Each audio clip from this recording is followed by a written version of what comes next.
So we've also heard the reports that if Mitchell signs a long-term extension, Darius Garland and his representation would ask for a trade. Do you believe that? Is that legitimate, or what are you hearing relative to that?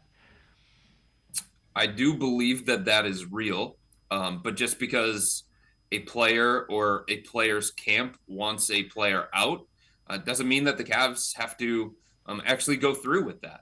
They could sit there and they could say, hey, sorry, we're not going to get the kind of value in return for Darius that makes sense for us to go that direction. I totally understand why you may want that to happen, but it doesn't make sense for us to do that.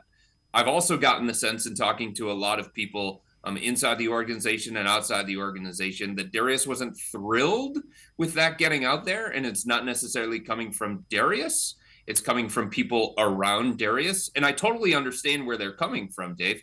Like, Darius was the guy who was the face of this franchise before Donovan Mitchell got here.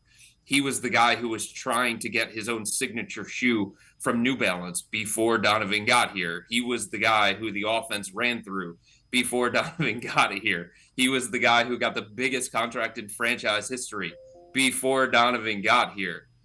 With Donovan here, he doesn't have those same opportunities. With Donovan here, he's not going to be looked at the same kind of way. And his people are always going to look at what's best for Darius, what's going to allow him to make the most money, what's going to make him most marketable, what's going to boost his resume, what's going to give him an opportunity to win.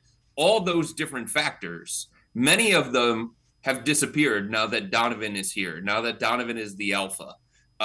Obviously, this is an opportunity for Darius to win. He's been to back playoffs, but his people are looking at a situation saying, well, I could go somewhere else, still have an opportunity to win, and get those other opportunities off the court that matter when it comes to negotiating another contract down the road, because that's how agents and representatives are supposed to operate. They're supposed to think that far in advance.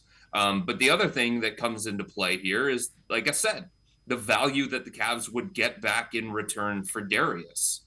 And if it's not something that is going to enhance their chances of taking another step forward as an organization, Darius is under contract. They gave him a big contract.